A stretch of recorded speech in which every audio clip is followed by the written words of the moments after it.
Bonjour à toutes et tous, très heureux de vous retrouver pour cette nouvelle émission INC Insight.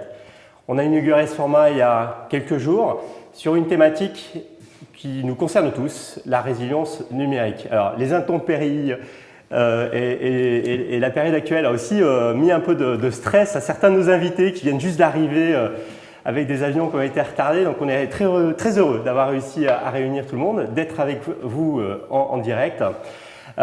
Pour ce thème de la résilience numérique, alors avec un focus particulier ce soir sur les enjeux de cybersécurité, d'IT, les bonnes pratiques.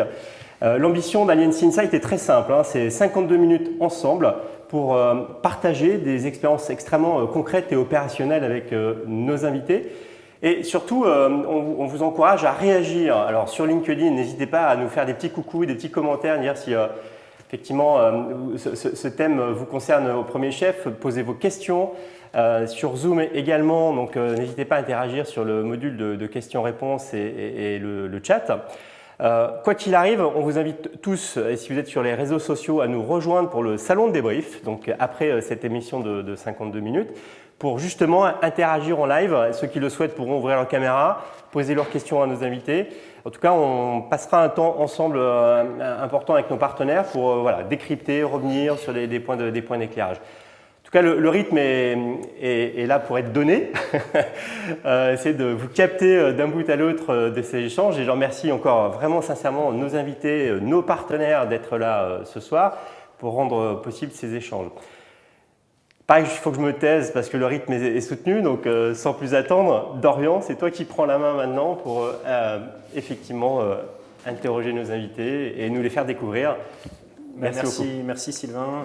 Effectivement, pour parler de ce thème de la résilience numérique, on a la chance d'avoir avec nous un grand témoin, donc Dominique Luiseau, qui est directeur de l'Agence du numérique de défense, l'AND.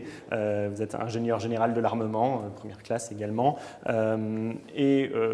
On va pouvoir revenir sur ce qu'est l'agence et comment se pose cette question de la résilience numérique dans votre quotidien. Je vais peut-être juste dire deux mots parce que sur l'agence dont la création a été annoncée très récemment, en avril-mai 2021, et qui est rattachée au délégué général pour l'armement.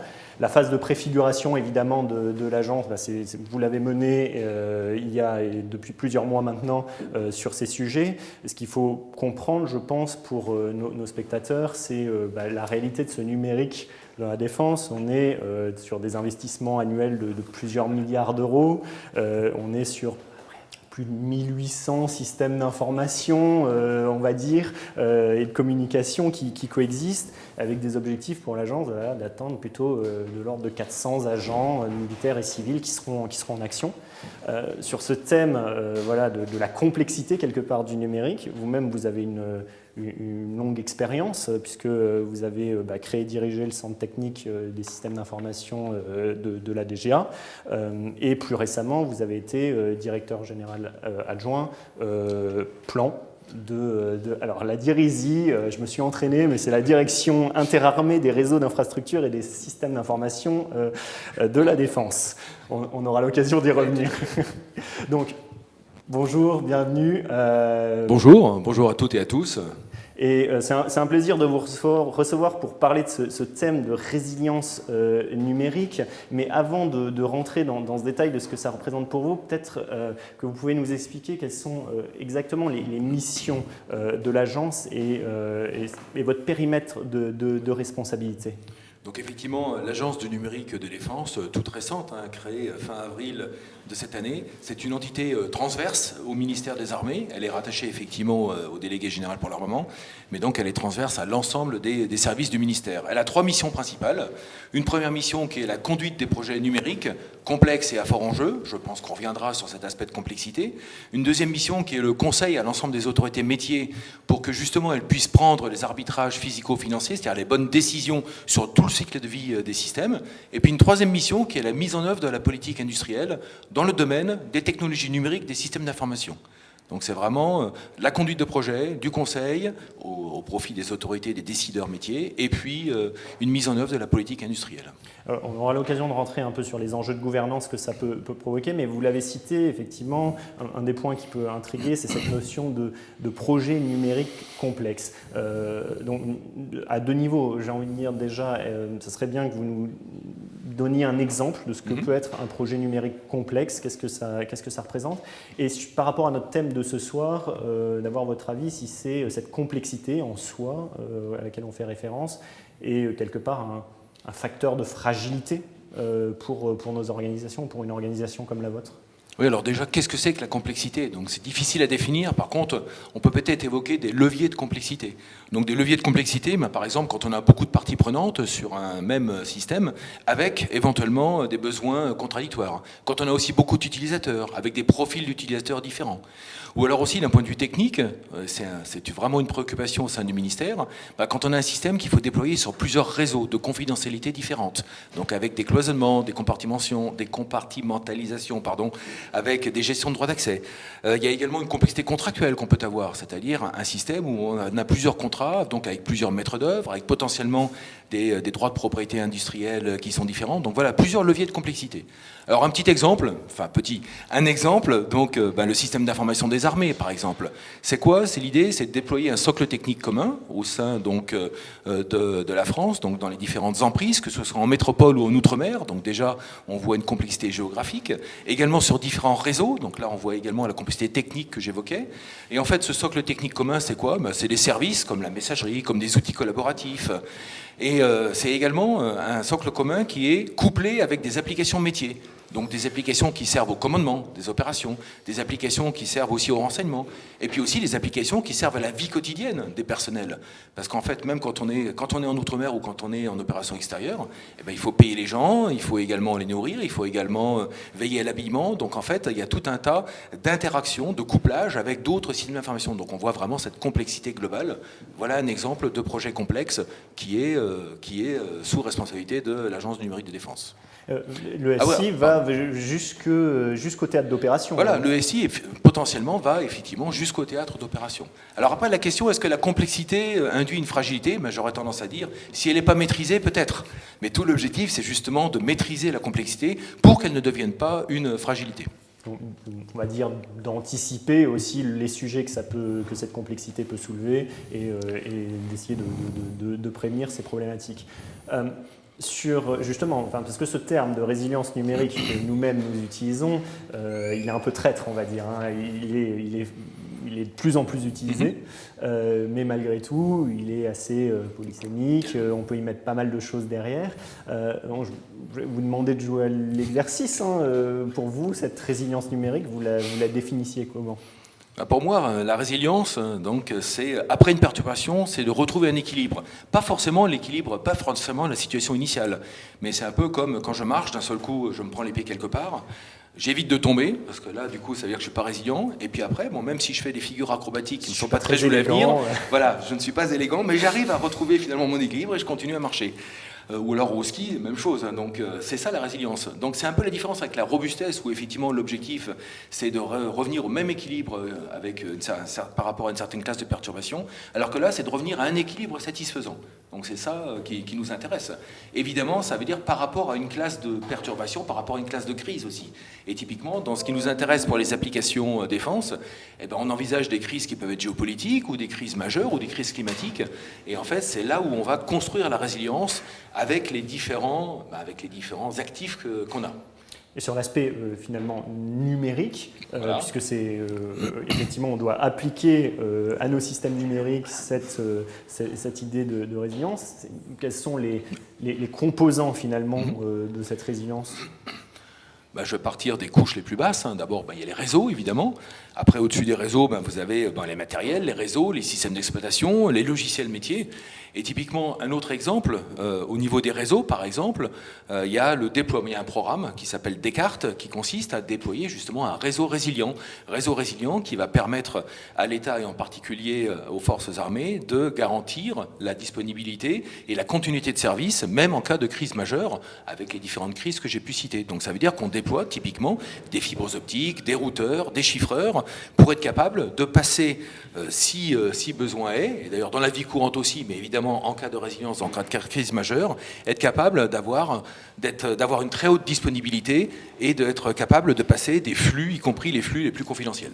Ah oui, donc voilà. Le secret évidemment doit être... Le secret, en particulier quand on est en période de crise, c'est là où il faut que tout marche. Ce que je comprends en filigrane quelque part, c'est justement cette notion de résilience est très large parce qu'elle doit se penser de bout en bout. C'est assez simple de l'aborder juste par le petit bout de la lorgnette, de rentrer juste par le réseau, etc. Mais ça ne suffit pas. Et dans votre quotidien, il faut que vous pensiez la résilience jusqu'aux couches les plus hautes. Et même, j'imagine, et d'ailleurs c'est une bonne question, sur l'impact de la gouvernance d'une organisation. Parce qu'effectivement, on est tenté, en parlant de numérique, de tout de suite rentrer dans l'aspect technique. Mais à quel point la gouvernance joue sur cette résilience? Et c'est d'autant plus intéressant que votre organisation, justement, est jeune, ou a changé, entre guillemets, avec l'arrivée de l'agence. Donc comment vous voyez cet impact ? Donc effectivement, la résilience, elle n'est pas que technique ou technologique, c'est aussi une question de processus, c'est aussi une question d'organisation et donc de gouvernance au sein de l'organisation. Et donc le ministère des Armées a fait évoluer sa gouvernance pour être capable justement de se transformer numériquement. Et en fait, aujourd'hui, qu'est-ce qu'on a? Donc on est en train de s'organiser avec un ensemble d'autorités métiers qui vont avoir leur DSI. Donc là, c'est vraiment pour avoir le besoin métier et les arbitrages sur tout le cycle de vie lié aux besoins métiers. Et puis à côté de ça, on a une gouvernance haute, donc la Direction Générale du Numérique. On a après l'AND qui fait la conduite des projets, entre autres. Et puis après, on a l'opérateur de référence que vous signaliez tout à l'heure, la DIRISI, donc la Direction Interarmée des réseaux d'infrastructures et des systèmes d'information de défense. J'ai un peu plus l'habitude parce que j'y ai passé un certain nombre d'années. Donc qui est l'opérateur, et je me suis entraîné à le dire aussi facilement. Donc au début, je butais aussi. Et donc qui est en fait l'opérateur. Donc on a en fait la gouvernance haute qui définit des orientations en termes de politique numérique. Et puis après, on a, pour prendre des termes franglais, puisque on aime bien les termes franglais dans les systèmes d'information, on a le build et on a le run. Et c'est cette vision finalement de dire avoir une vision claire de la gouvernance, de la répartition des missions justement et de l'organisation qui va avec, qui aide derrière à cette résilience globale de l'organisation, au-delà des aspects purement techniques. Oui, c'est fondamental. Il faut savoir comment on s'organise, il faut savoir comment on travaille, et effectivement, il faut avoir les moyens après de le faire. Donc on a vraiment ces trois niveaux qui sont fondamentaux, l'organisation, les processus et tout ce qui est technique, technologique. Et c'est l'ensemble de ça qui arrive à concourir à une certaine résilience. Un autre point sur lequel je voudrais revenir, c'est, je disais, on nage évidemment dans les termes galvaudés et un certain nombre de sujets. Quand on aborde cette thématique de la résilience numérique ces derniers mois, ces dernières années, il y a deux autres terminologies sur lesquelles on est souvent tombé, évidemment, c'est celui de la confiance dans le numérique. Et pour le dire, on pourrait demander à nos invités, mais je crois que ça va être un thème de débat, ça. Exactement. Chacun pourrait dire les mots qui, aujourd'hui, n'aimeraient ne plus entendre, mais il y a ces notions de confiance, il y a les notions de souveraineté, puisque, effectivement, en tant qu'acteur de la défense, vous y êtes naturellement sensible. Et je pense par rapport à ça à tous les débats qu'on a eus, notamment autour du cloud, puisque ça a été abordé et réabordé sous plein d'angles différents. Donc je voulais avoir peut-être votre avis sur cette notion et sur le regard que vous portez aujourd'hui sur les initiatives, notamment récentes, qui ont été annoncées. Alors je pense à Bleu, évidemment, mais aussi au partenariat entre Thales et Google. Et puis si on rembobine un peu plus à Gaia X au niveau européen. Avec cet axe résilience, ce sujet confiance, ce sujet souveraineté qui sont un peu tous les points auxquels il faut faire attention, quel regard vous portez sur ces initiatives aujourd'hui ? Alors évidemment, c'est une très bonne question. En plus, elle est d'actualité. Et donc, moi d'abord, je commencerai à bien distinguer confiance et souveraineté. Donc, si je reviens à la définition de la souveraineté, en fait, à la définition qui date un peu de Louis Le Fur, donc elle date du 19e siècle.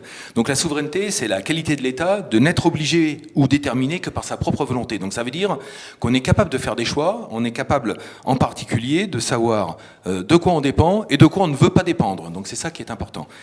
Donc la souveraineté numérique, ça veut dire qu'effectivement, j'ai le choix entre différentes solutions technologiques, viables industriellement, et puis au niveau national, voire en ce qui nous concerne au niveau européen, et je décide de dépendre ou je décide de ne pas dépendre.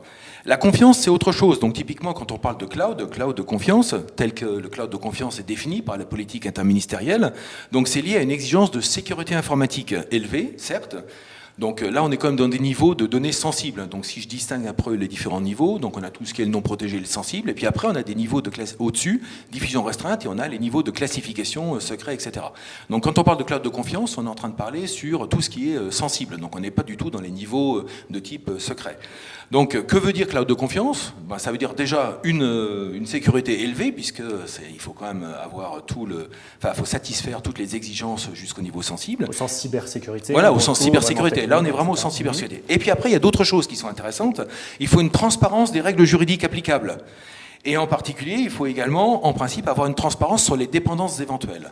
Alors ça, c'est le niveau maximum qui sera donné, par exemple, par le label Secnum Cloud, qui est délivré par l'ANSSI. Alors justement, en ce qui concerne le ministère des Armées, donc nous, on a des exigences particulières, et comme je le disais au début, on travaille sur différents réseaux. Donc les réseaux en particulier, majoritairement diffusion restreinte, et puis un certain nombre de réseaux secrets. Donc on développe notre propre cloud du fait que on n'est pas tout à fait sur les clouds de confiance, du fait du niveau de classification des données. Donc on a on est en train de travailler sur nos propres clouds des niveaux secrets. Et quand on a besoin de travailler à un niveau qui est simplement non protégé ou sensible, eh bien on se tourne vers les clouds de confiance qui sont livrés, qui sont à disposition des différents ministères Alors pour répondre de manière précise par rapport à votre question sur les différentes initiatives, en fait aujourd'hui nous regardons au niveau du ministère ces différentes initiatives avec intérêt pour essayer de comprendre un peu les différentes dépendances juridiques que ça peut avoir, en particulier en ce qui concerne l'extraterritorialité des lois, c'est-à-dire savoir si les différentes données, comment elles vont être exportées ou ne pas être exportées en fonction des montages juridiques que vous évoquez. Donc en fait on regarde ça, mais comme je vous disais, pour disons notre action principale, on est sur d'autres clouds qui sont internes au ministère. Et il y a quelques semaines, il y avait une initiative qui a été lancée par le GINUM en septembre, donc le groupement des intervenants du numérique pour la défense, la sécurité et les enjeux d'importance vitale. Et en particulier, donc c'est un GINUM qui a été initialisé par Orange, par CS et aussi par Mentor, et qui se pose la question justement dans le cadre d'un livre bleu qu'ils sont censés écrire d'ici la fin de l'année ou début d'année prochaine, qui va se poser en particulier les questions de souveraineté numérique et de cloud. Qu'est-ce que ça veut dire, cloud de confiance, cloud de souveraineté numérique? Donc je regarde avec intérêt toute cette réflexion, parce qu'effectivement, avec les initiatives et ces réflexions, ça va permettre de construire une vision qu'on peut avoir sur ce sujet-là. Effectivement, ça arrive. On attend que ça clarifie. Je pense qu'il y a pas mal d'acteurs. L'objectif, c'est de clarifier. Et puis, il y a effectivement tout un tas d'animations, de réflexions sur le sujet. Donc, on peut attendre. On arrive à la fin du temps qui nous est imparti. J'ai peut-être une dernière question. On a un invité qui est arrivé et qui va nous rejoindre en live en plus. Donc Nicolas Dufour. Qui représente un autre ministère, celui de la Justice. Bienvenue, Nicolas. Je vous en prie. Voilà. Ça sera l'occasion. Je vais avoir effectivement. Nicolas m'a demandé si on peut pousser un général, donc en tout cas. Quand c'est la justice, oui. Je l'avais jamais fait, donc c'est pour ça. Voilà. Merci de nous rejoindre effectivement, et je vais pouvoir vous demander finalement les mêmes questions, vous demander de réagir sur cette notion de résilience numérique. Comment se pose la question, puisque alors je donne votre texte exact, vous êtes chef de service adjoint au service du numérique au ministère de la Justice, donc effectivement pas exactement le même univers, mais malgré tout... Un autre ministère régalien. Voilà, exactement, toujours sur du régalien. Et donc cette notion de résilience numérique, pour vous, comment elle se pose dans la réflexion? Comment vous la définissez? Est-ce qu'il y a des pratiques tout de suite qui vous semblent évidentes en matière de résilience? Alors, pour aller plus loin que les propos que vous avez tenus, mon général, et qui cadrent bien la dimension de la résilience numérique, ce que je voudrais aborder en complément de ce qui a été évoqué, c'est finalement la photographie noir et blanc. C'est-à-dire qu'il y a la résilience numérique et celle qui n'est pas numérique. Et ce que je voudrais insister, c'est que, et on l'a vécu pendant 18 mois pendant le confinement, on s'aperçoit qu'il faut développer la résilience individuelle et l'intelligence individuelle vis-à-vis des processus numériques. Et que si on fait que de la résilience numérique des aspects techniques par exemple, même si on travaille au niveau organisationnel, il faut absolument développer cette compréhension de sa résilience individuelle dans un processus, alors personnel, oui, on le fait, mais surtout un processus professionnel. Et aujourd'hui, je vais prendre un exemple très concret, j'étais au centre de détention de Val-de-Reuil, qui est un très grand centre de détention français, et je voulais voir bien sûr comment ça fonctionnait, et nous avons une application qui permet de gérer tout le circuit et tous les détenus dans le centre de détention, et donc on a une très belle application qui s'appelle Genesis, et bien sûr qu'au niveau numérique, on la rend résiliente, on l'est sauvegardée, elle est dupliquée, on supervise tous ces dispositifs, qui fait que notre métier existe à peu près depuis l'après-guerre. C'est-à-dire que la résilience numérique, veiller à ce que l'application fonctionne, c'est notre métier depuis que nous l'avons embrassé. Par contre, il y avait à côté de cette belle application, au niveau des centres névralgiques du centre de détention, et c'était assez intéressant, il y avait un panneau avec des fiches pour chacun des détenus, et ce dispositif manuel était là pour soit traiter un problème de disponibilité de l'application, soit pour traiter un problème de performance du flux. Il fallait traiter vite les détenus qui passaient sur ce point de contrôle. Et ce que je voulais dire, là, cet exemple montre bien qu'on doit évaluer la résilience numérique à l'aune de la capacité individuelle de s'auto-évaluer sur la pérennité du processus professionnel dans lequel on travaille. Et ce développement de l'intelligence individuelle dans un processus collectif est essentiel dans un schéma de résilience numérique. Ça me renvoie justement à cette question. Est-ce que ça sous-entend, du coup, il y a l'accompagnement culturel, l'évolution de l'état d'esprit, finalement, dans lequel on se met au sein d'une organisation, est essentiel pour assurer la résilience. L'un après l'autre. C'est mon général, je vous en prie. J'aime bien justement les deux termes que vous avez employés, donc le collectif et l'individuel, c'est fondamental. Et déjà, c'est ce qu'on n'arrête pas de dire depuis 10 minutes, la résilience, elle n'est pas que technique ou technologique. On a vu la gouvernance, elle est organisationnelle, donc elle est collective, mais elle est également effectivement individuelle. Et c'est là où on voit aussi l'intérêt du hard et du soft power. Donc en fait, c'est effectivement une culture, une évolution de la culture individuelle. Après, on peut l'accompagner par la formation, mais c'est également un changement de paradigme intellectuel. Et ça fait partie de la résilience. Et je suis entièrement d'accord avec ce que vous dites. Il faut vraiment regarder tous ces différents points ensemble. D'où des actions à avoir si on veut également avoir une organisation globalement résiliente. Et ben, il faut également travailler sur la formation individuelle pour avoir après une formation collective et une intelligence et une résilience collective. On prend souvent l'exemple des pompiers, qui une fois par mois font un exercice stylo, crayon et tableau avec des fiches et opèrent sans... Ils sont sensibilisés, ils savent qu'ils doivent fonctionner comme ça. C'est vrai qu'il y a un certain nombre de métiers où on se dit ils ont cette culture quelque part et cet état d'esprit par rapport à ce qu'on peut voir dans des entreprises où les gens ne posent pas forcément cette question-là, de cette façon-là. Tout à fait. Au sein du ministère de la Justice, dans ce que vous avez vu, cette culture, elle est déjà présente naturellement ou c'est quelque chose qu'il faut faire émerger? Non, c'est une culture, bien sûr, qu'il faut continuer à faire émerger. Je vais m'exprimer de cette manière-là, pour être diplomatique. Oui, le numérique, de toute façon, est un travail de tous les jours. Il y a déjà une prise de conscience, bien sûr. Cet agent de l'administration pénitentiaire, quand il a son application Genesis et ses cartes, c'est qu'il a déjà réfléchi lui-même à ce processus. Et puis toute l'organisation, il a réfléchi à cette résilience. Donc ça, c'est important. Ça n'exclut pas, cependant, une pression supplémentaire que nous avons sur le numérique, qu'on perçoit, on l'a perçu bien sûr, évidemment nous tous pendant cette période, mais on l'aperçoit encore plus parce que l'exigence de fonctionnement est de plus en plus importante.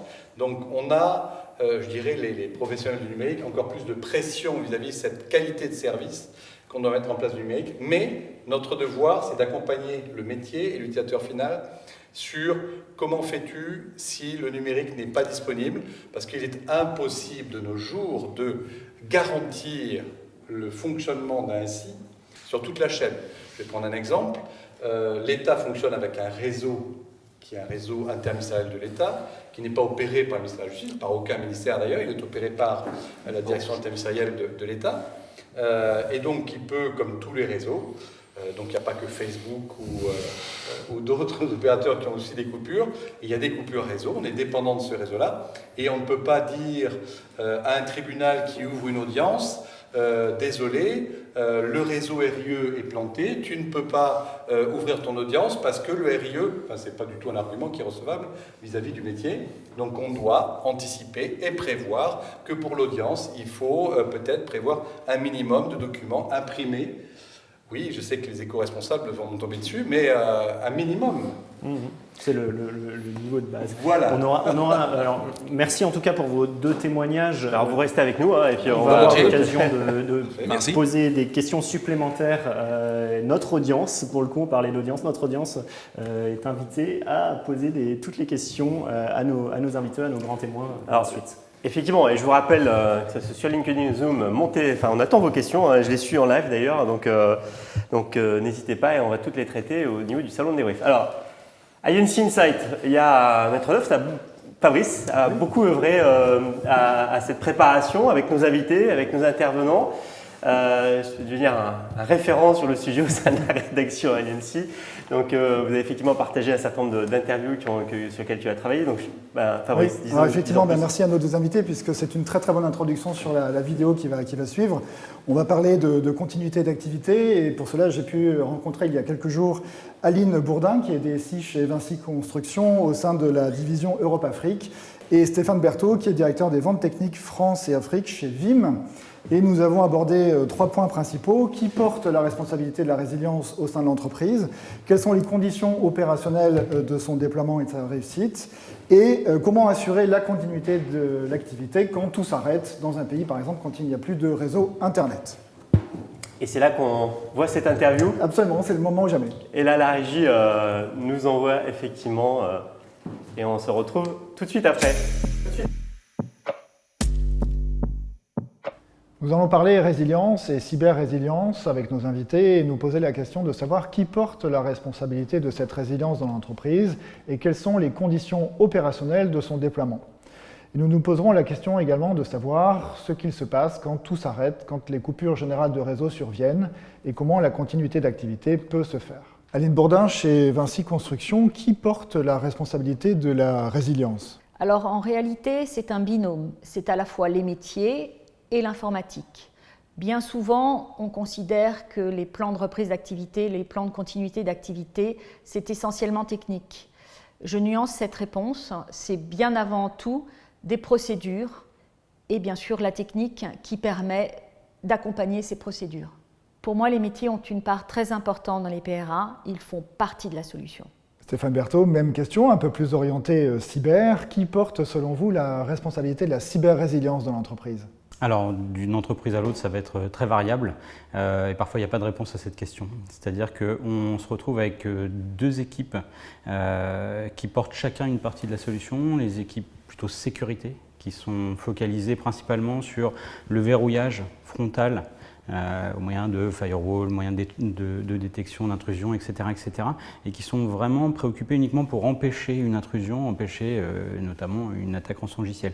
Et puis d'autre côté, on a des équipes infrastructures qui, elles, sont plutôt en charge des plateformes matérielles qu'elles doivent faire vivre, renouveler, maintenir avec un niveau de performance au service des applications qui vont être hébergées dessus, mais pour lesquelles la problématique de cybersécurité ou de cyber-résilience n'est pas clairement définie. Et en fait, on se retrouve avec 2 équipes qui ne se parlent pas et souvent c'est au moment d'un sinistre, là pour le coup d'une attaque rançongiciel, c'est à ce moment-là qu'on se rend compte que ces équipes n'ont jamais vraiment dialogué, n'ont pas défini entre elles quels devaient être les moyens techniques mis en place, moyens techniques, mais évidemment au-delà moyens, comme on le disait, de procédures, de mise en place de CPRA.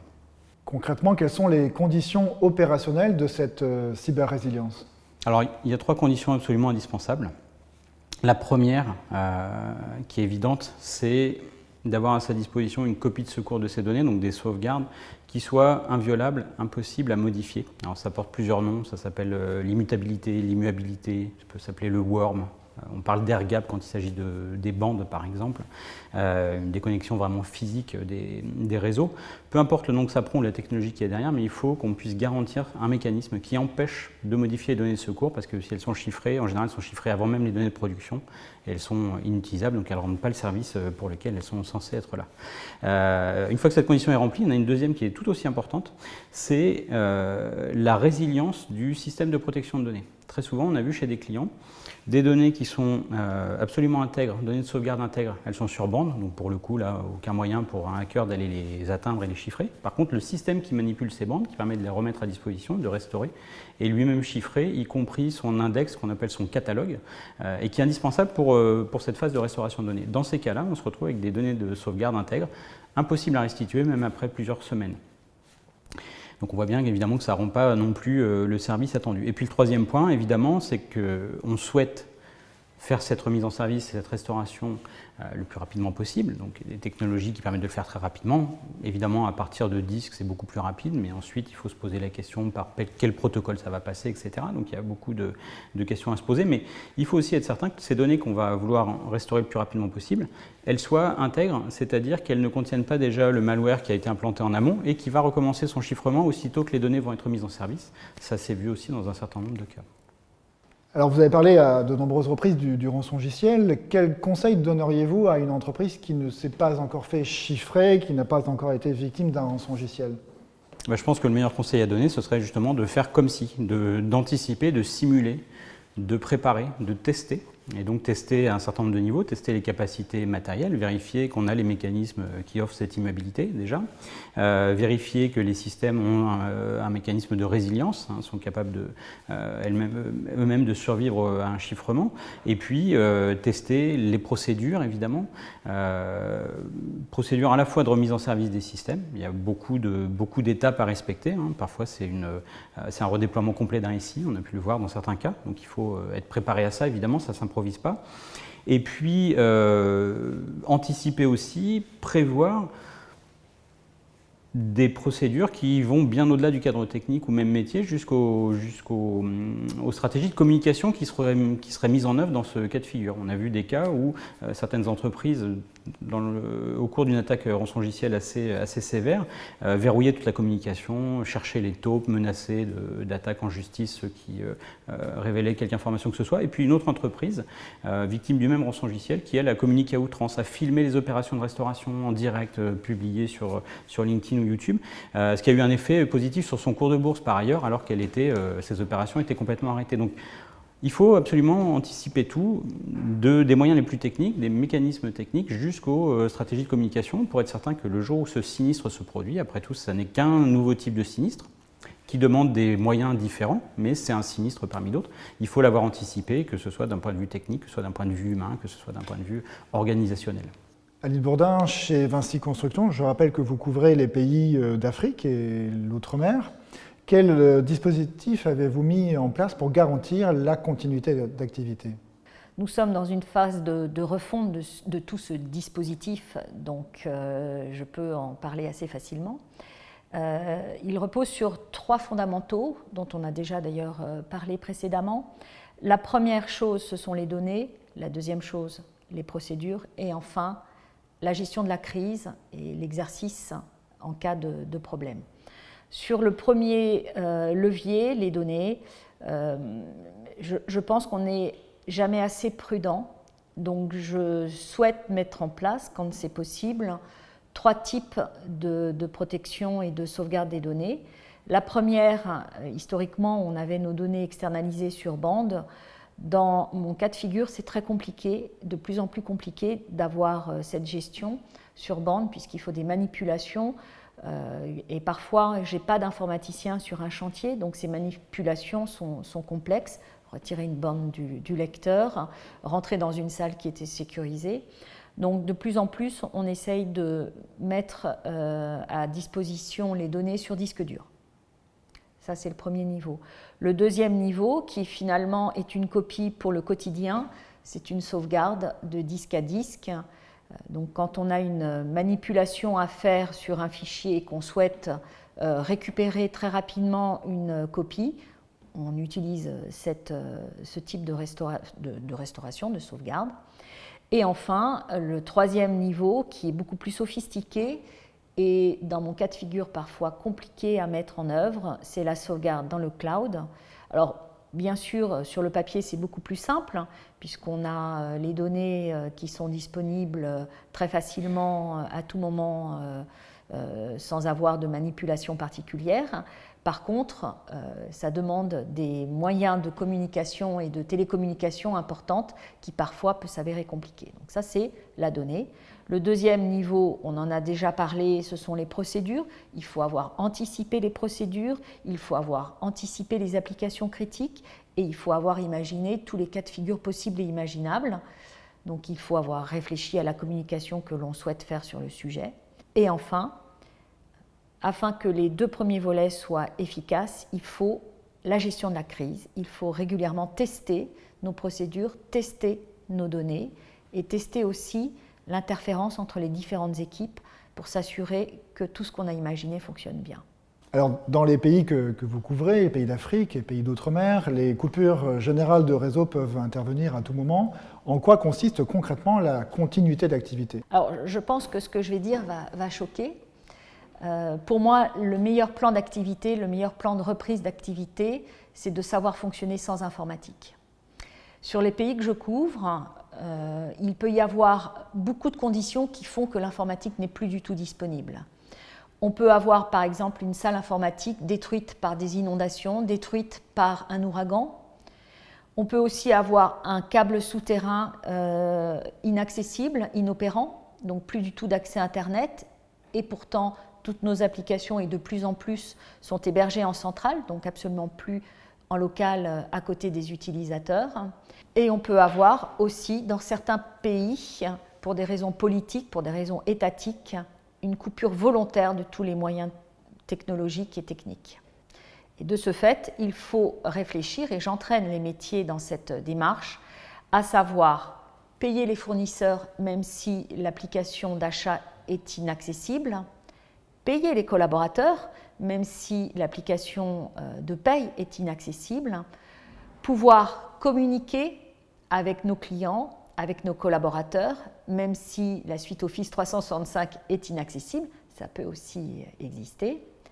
Et enfin, pouvoir continuer à construire, puisque le métier de base de Vinci Construction, c'est de construire, même si la maquette BIM est inopérante. Aline Bourdin, Stéphane Berthaud, merci beaucoup pour nos échanges.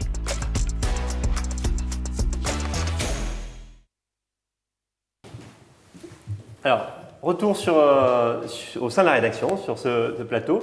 On a effectivement entendu Aline. Alors, cette conclusion elle a été enregistrée il y a quelques jours, mais elle colle parfaitement à ce qu'on a entendu de nos deux invités. Alors oui, effectivement, j'ai entendu dans ce que vous avez pu dire des éléments de mon langage, donc je pense qu'on est tout à fait en phase. Il y a un élément aussi complémentaire que vous avez évoqué, la résilience, c'est aussi accepter de ne pas forcément revenir au même équilibre. Et ça, c'est important. Parce que souvent, en cas de problème, on est un petit peu perdant malgré tout. On peut perdre des données, on peut perdre quand même un certain nombre de choses. Donc ce que vous avez dit est tout à fait parlant pour moi et a bien résonné dans mon quotidien. Dans un autre métier qui est celui de la construction. Tout à fait. Stéphane, merci de nous avoir fait confiance pour cette émission et d'avoir participé à cette session. Alors, le métier de VIM, en quelques mots, est pareil, même question. Enfin, beaucoup de choses ont fait écho à... C'est justement ce qui m'a frappé, sans qu'aucun de nous soit concerté avant, c'est qu'on se rejoint tous sur le constat que la technique, la technologie n'est qu'une partie de la solution et qu'au-delà de ça, il y a la question de l'humain, la question de la prise en charge des outils. Donc VIM, c'est un éditeur logiciel qui fournit des solutions de protection de données, sauvegarde, réplication, orchestration de la reprise d'activité.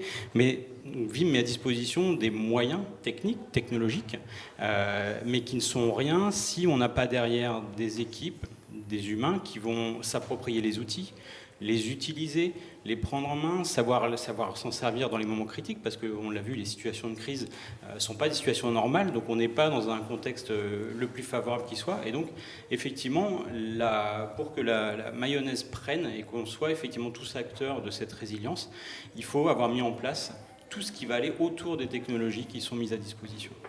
Merci Stéphane. Alors, je reviens maintenant auprès de Fabrice, parce qu'on a un autre sujet, d'autres intervenants, donc dis-nous en plus. Oui, alors on a dans cette deuxième vidéo, dans cette deuxième émission, parlé Cybersecurity by Design, qui est dans toutes les bouches, effectivement, avec Sabine Bernardo, qui est RSSI de la branche commerce d'EDF, et avec Eric Marin, qui est directeur technique de VMware, qu'on a rencontré il y a quelques jours. Et donc on a d'abord défini ce concept de Cybersecurity by Design, et puis on a essayé de voir comment il s'appliquait au multi-cloud. Alors, on regarde ce sujet et on se retrouve tout de suite après pour continuer nos échanges. Nous parlons ensemble de cybersécurité by design, en français de cybersécurité par conception. Cette cybersécurité by design est au service de la résilience des entreprises, en ce sens qu'elle permet de diminuer drastiquement les risques de cyberattaque. Avant de rentrer dans le vif du sujet, j'aimerais que vous nous partagiez tous les deux votre définition de la cybersécurité by design. Sabine Bernardo, pour vous concrètement, au sein de la direction commerce d'EDF, qu'est-ce que cela représente ? Donc la cybersécurité by design, c'est à différentes composantes. On pense souvent aux outils qui vont permettre de sécuriser les développements, la conception, mais c'est aussi toute une culture, une philosophie et des humains qu'il faut sensibiliser, qui vont être là pour mettre en application ces outils et puis définir en fait les modes de développement qui vont permettre d'assurer une sécurité de bout en bout d'un projet, dès la phase de conception, en passant par les développements, la recette. Voilà, donc la sécurité, c'est un tout. Des outils, la sensibilisation et puis la mise en œuvre au quotidien. Éric Marin, même question, votre définition de la cybersécurité by design. Avant de répondre et pour compléter aussi la réponse, je voulais revenir sur une étude qui est sortie très récemment, faite par VMware sur le marché, les tendances de la cybersécurité. Et une des choses qui m'avait frappé, c'était à quel point les applications et la data étaient devenues une cible de plus en plus importante. C'était déjà une cible dans le passé, mais de plus en plus importante. Et le challenge lié à ça, c'est qu'aujourd'hui, les applications, dans la façon dont elles sont conçues, dans la façon dont elles sont déployées, développées et ensuite opérées, le sont de façon de plus en plus distribuée et éclatée. Et ça pose évidemment des challenges très importants de sécurité. Et donc il y a une nouvelle façon de repenser la sécurité, c'est un vrai changement de paradigme. Et du coup, il faut peut-être repenser la sécurité, donc la cybersécurité by design, pour qu'elle soit au plus près de l'application, au plus près de la chaîne de développement et au plus près aussi de la chaîne même de déploiement de ces infrastructures et de ces applications. Donc pour moi, cybersécurité by design, c'est vraiment de repenser cette façon de la sécurité au plus près des applications. Alors Eric, quand on parle de modernisation des infrastructures et des applications, cela passe aujourd'hui entre autres par le multi-cloud. En quoi la cybersécurité by design permet-elle de tirer pleinement profit de ces infrastructures ? Ce qu'on voit vraiment en ce moment sur le marché, en tout cas chez les organisations avec lesquelles on travaille, c'est à quel point maintenant elles prennent la pleine mesure de tirer le bénéfice complet des architectures multi-cloud. C'est-à-dire aller chercher un service chez un hyperscaler par exemple, que ce soit de machine learning, de data streaming, etc. Ça peut être aller chercher des services dans des clouds privés qu'ils auront mis en place. Mais au service de l'application, d'aller tirer parti de ces différents services sur l'ensemble de ces environnements cloud. Alors évidemment, d'un point de vue sécurité, ça pose un challenge. Et d'ailleurs, si je reviens sur cette étude à laquelle je faisais mention, un des autres résultats, c'est à quel point les configurations de cloud sont aussi un vrai vecteur d'attaque, et de plus en plus. Il y a ce mythe que c'est dans le cloud, c'est donc sécurisé. Non, c'est dans le cloud et il faut le sécuriser de la même façon. Donc ces environnements multi-cloud deviennent réalité. Et évidemment, pour le sécuriser, mais aussi pour la résilience, c'est toute l'importance d'avoir une fondation digitale et une stack qui soit commune, éventuellement du edge, sur du cloud privé et éventuellement étendu jusqu'au cloud public. Parce que là, les bénéfices en termes de sécurité, ils sont clairs. On va étendre sa politique de sécurité à travers l'ensemble de ces environnements. Et si on est amené à rapatrier, par exemple, des workloads d'un environnement à un autre, la politique de sécurité restera inchangée. J'ai envie de dire, la politique de sécurité, elle suivra le mouvement de cette workload. Sabine Bernardo, est-ce que vous partagez le point de vue d'Éric Marin sur le multicloud ? Oui, je partage complètement dans la mesure où, en effet, il nous faut un socle solide qui nous permette de définir en fait le minimum vital pour qu'une application soit sécurisée dans le cloud. Alors moi, par rapport au cloud, souvent je dis que la problématique du cloud, c'est la surface d'attaque, qui n'est pas du tout la même que sur des infrastructures internes à une entreprise. S'il y a une erreur, une vulnérabilité dans une application hébergée dans un data center privé, la surface d'exposition, même si elle peut être grande, reste limitée à l'entreprise. À partir du moment où l'application est hébergée dans le cloud, la moindre erreur de paramétrage, d'administration, une interface mal fermée, va être immédiatement exposée sur Internet et donc le risque est beaucoup plus accru. Et c'est dans ce sens-là que le cloud est plus dangereux. En soi, le cloud ne représente pas un danger imminent, mais c'est la façon dont on l'utilise et la façon dont on va le sécuriser. Donc il est très important que dès que l'on pense cloud, on pense architecture, on pense sécurisation des accès, de l'administration, être en capacité de surveiller, qui est aussi une des grandes problématiques du cloud. Comment je surveille mon cloud, comment je le reconstruis en cas d'incident. Et puis c'est alors un merveilleux terrain de jeu, mais dans lequel il faut avoir un certain nombre de règles et puis des outils pour pouvoir le sécuriser. Alors pour les décideurs qui nous écoutent et pour ceux qui concrètement dans leur entreprise demain vont appliquer les principes que nous venons d'aborder, quels conseils, quelles bonnes pratiques avez-vous envie de partager ? Alors je pense que, comme on disait au début, il y a des outils, il y a des humains, donc un projet, pour qu'il soit sécurisé by design, il faut embarquer le métier, le fonctionnel, qui doit réfléchir à la façon dont il veut organiser son application déjà de façon sécurisée. Comment je vais sécuriser les données de mes clients, les données internes. Et puis donc, à partir de ces outils aussi, être en capacité de faire une force de cette sécurisation. Être en capacité de dire à ses clients « je sécurise vos données, je mets les moyens dès l'amont, je fais tout en sorte que vos données soient sécurisées de la collecte de la donnée jusqu'à l'utilisation », c'est vraiment très important. Alors souvent, on entend que la sécurité coûte cher. En effet, elle coûte cher si elle arrive en aval de l'application et que l'on n'a pas réfléchi comment l'intégrer dès le départ. Et puis corriger une faille quand on est en production qui va obliger à arrêter une application, revoir sa conception, retravailler son architecture, c'est beaucoup plus coûteux et beaucoup plus onéreux que de le faire en amont. Donc un conseil, pensez-y au départ et puis essayez d'en tirer de la valeur. À mon avis, c'est là que ce sera beaucoup mieux accepté par tout le monde. Éric Marin, même question, quels conseils et bonnes pratiques aimeriez-vous partager ?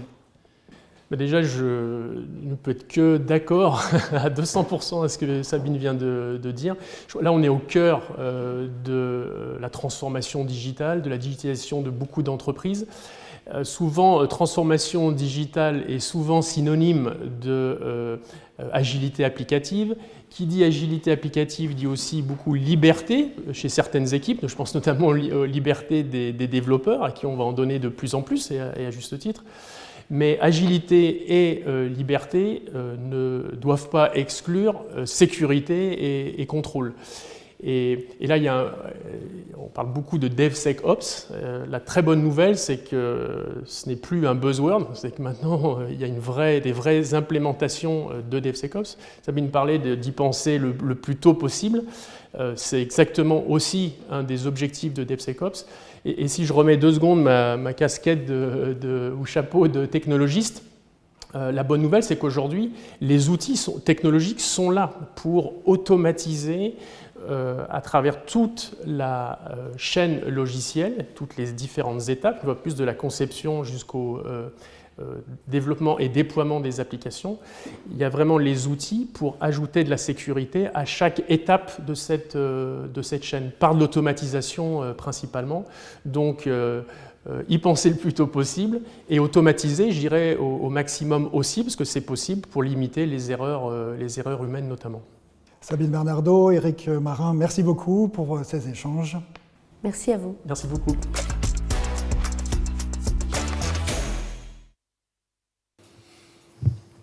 Alors, de retour au sein de la rédaction.